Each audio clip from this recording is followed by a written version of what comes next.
การฟื้นฟูและบูรณารักษาซ่อมแปลงทางภูเก้าลักบ่สำเร็จตามแผนย้อนมีรถบรรทุกหนักขนาดใหญ่แล่นผ่านและสภาพอากาศวันที่20พฤษภาคม2026ท่านลิตะคัตติยะรองรัฐมนตรีกระทรวงโยธาธิการและขนส่งพร้อมด้วยคณะได้ลงติดตามโครงการฟื้นฟูและบูรณารักษาซ่อมแปลงทางหลวงแห่งชาติเลขที่22ของบริษัทพัฒนาสามเหลี่ยมเศรษฐกิจครบวงจรจำกัดผู้เดียวเริ่มแต่สามแยกทาง13เหนือบ้านเวียงแก้วเมืองกาสีแขวงเวียงจันทน์หาสามแยกบ้านปงดงเมืองนั้นแขวงหลวงพระบางมีความยาว 68.5 กิโลเมตรในรูปแบบสัญญาผสมผสานแบบมอบเหมาอิงตามผลได้รับของเวียก Output and Performance Based Load Synthesis และเก็บค่าบริการผ่านสาธารณะ Public List Toll Collection ซึ่งบริษัทสามารถสั่งรวมความคืบหน้าได้คือ 1. ความคืบหน้าและแผนการจัดตั้งปฏิบัติในเดือนเมษายน2026แม่น 3.665% ได้ปฏิบัติได้ตัวจริง 2.575% เห็นว่าลดคาดหมาย -1.90% รวมความคืบหน้าทั้งหมดในโครงการประจำเดือนเมษายน2026แผนการรวมสะสมฮอดเดือนเมษายน2026แม่น 19.118%ปฏิบัติตัวจริงได้ 17.18% เห็นว่าลดคาดหมาย -2.110% 2. จุดดีในการก่อสร้างมาฮอดเดือนเมษายน2026คือ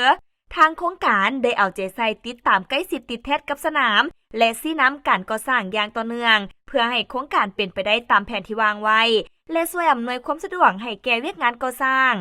ผู้รับเหมาได้เอาใจใส่สุ่มทุนทอนเข้าในเวียกงานก่อสร้างถึงว่าน้ำมันและอัตราเงินเฟ้อสูงขึ้นทางบริษัทผู้รับเหมาก่อสร้างยังได้ตัดสินใจสุ่มทุกกำลังเพื่อให้โครงการสำเร็จไปตามแผนผู้รับเหมาได้เอาใจใส่ต่อเวียกงานและมีกลจักเพียงพอกับหน้าเวียกและให้มีประสิทธิภาพที่เกี่ยมพร้อมอยู่ภาคสนามรวมถึงบุคลากรจำนวนหลายก็มีประสบการณ์ทางด้านวิชาเฉพาะจึงเห็นให้เวียกเป็นไปตามแผนที่วางไว้ 1. ข้อคงค้างและข้อยุ่งยากการจัดตั้งก่อสร้างบูรณารักษาและซ่อมแปลงโครงการดังกล่าวแม้นยังพบความยุ่งยากเนื่องจากมีรถหลายประเภทที่นำใช้เส้นทางนี้เป็นต้นรถบรรทุกขนส่งสินค้าที่มีขนาดใหญ่และหนักบวกใส่สภาพอากาศในของเขตพื้นที่ดังกล่าวมีฝนฝอยเป็นบางครั้งเห็นให้การสัญจรไปมาพบความลำบากและติดขัด 2. ข้อเสนอต่างๆของบริษัทเสนอให้ทางเจ้าของโครงการพิจารณาค้นคว้าเรื่องราคาหัวหน่วยก่อสร้างให้แทดเหมาะกับสภาพเศรษฐกิจในปัจจุบันของประเทศเฮาเสนอให้ทางโครงการแจ้งการบ่ให้ประชาชนเฮ็ดให้แคมทางและจุดป่าตามแนวทางเลขที่22เพื่อรักษาสิ่งแวดล้อมและรับประกันบ่ให้เส้นทางเปเพเสนอให้ทางโครงการออกแจ้งการให้ประชาชนแต่ละบ้านตามแล้วเส้นทางเลขที่22บ่ให้วางท่อน้ำไว้หน้าทางภายหลังปูอย่างแล้ว